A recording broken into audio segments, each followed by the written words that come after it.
Hey everybody! How's it going tonight?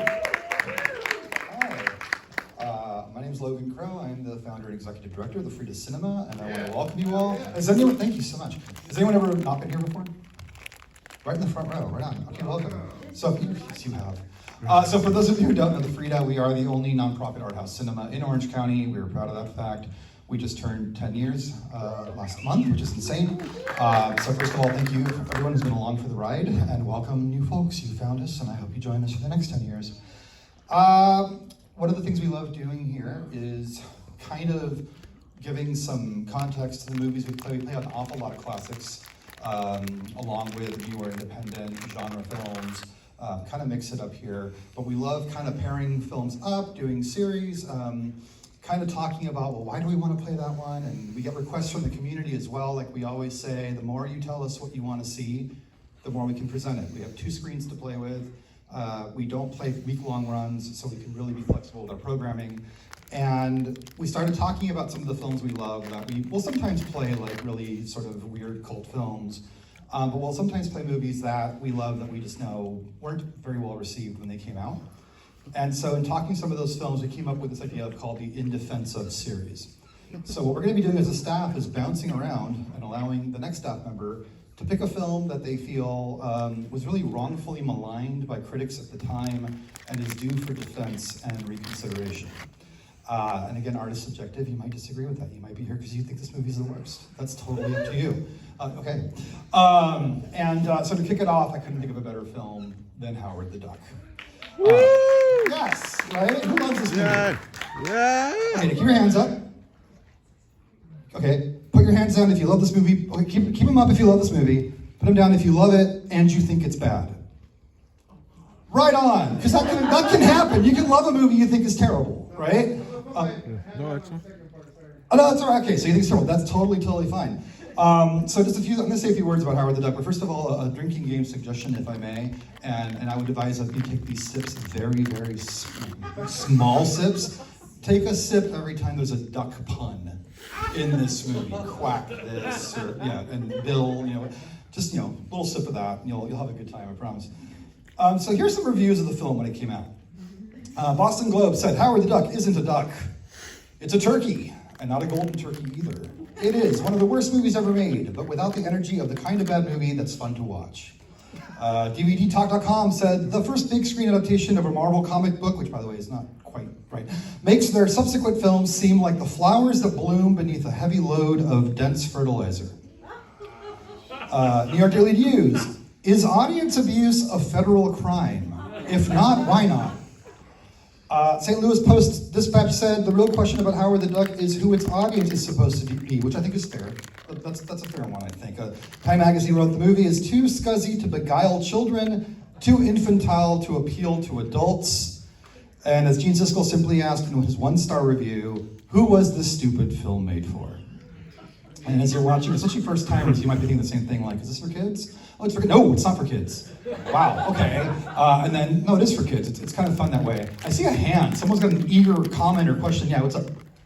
It's a big budget movie, man. It is a big budget movie. I'm going to talk about that stuff. Somebody called it their favorite big budget movie. This is one last review that I think is fun because where it comes from. Sound the horns, light the speakers, and cue the marching band because Howard the Duck is here. And bad movie historians could not ask for a more Mallard Droit, right? Mallard Droit, there you go, venture than this. A migraine headache with Excedrin written all over it. That was the late, great Michael Burkett writing for the Orange County Register in August 1986. So I'm not here to suggest that this film is a masterpiece. I'm not.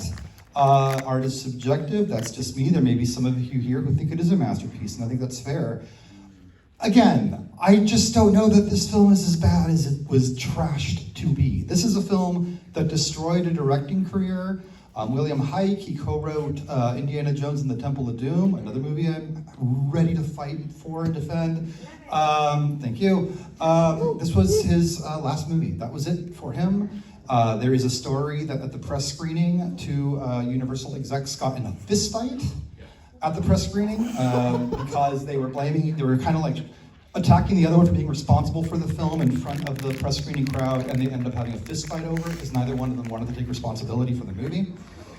But it's been reconsidered over the years. You mentioned big budget movie. UK critic Mark Kermode, for those of you who know Mark Kermode, he called it his favorite big budget film ever in a 2009 interview.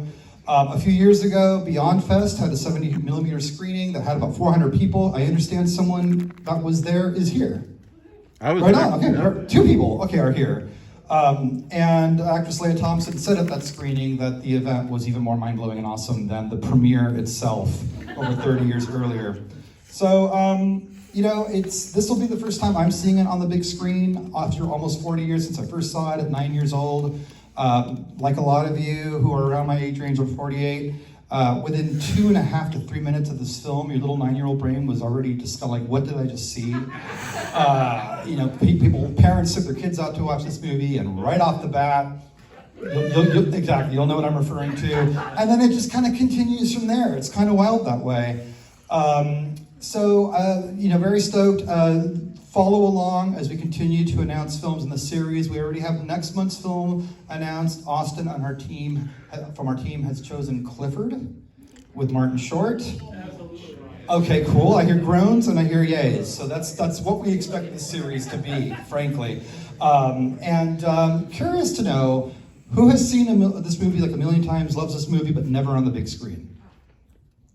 Love it. So again, we love presenting these films for audiences who've never seen the movie, get to see it on the big screen with an audience, laughing along, chuckling along, going, oh my God, along, like a movie like this, but also to share it with people who love a film but just did not get a chance to see it. Buy a popcorn, get a soda, be surrounded, and watch a movie on the big screen like it deserves to be seen. So it's always a joy to see an audience of people who are seeing a movie they love on the big screen. So stick around after, we'll talk about it a little bit. I'm really curious to know, first-timers again? What you make of this. But again, I love this movie. It's got an incredible score. I'm a big John Barry fan. I mean, Oscar-winning composer, and one of my favorite John Barry scores. Pretty cool effects for the time. And it's just a lot of fun, yes? Jeffrey Jones. We're not going to talk about Jeffrey Jones. That's one of the things, yeah, that's one of the things we don't defend about Howard the Duck. I know, it's tough, right? Amadeus, he's like in all these great films, right? You're like, oh God, it's Jeffrey Jones again. Notable individual, great performance. It would have been great at Nickelodeon, you know? But yeah, so we're not talking about Jeffrey Jones. Oh my God, and I'm on camera dissing Nickelodeon like that. All right, anyway, enjoy Howard the Duck, sit back and relax, and it's just such a treat to share this movie with you. Thank you so much.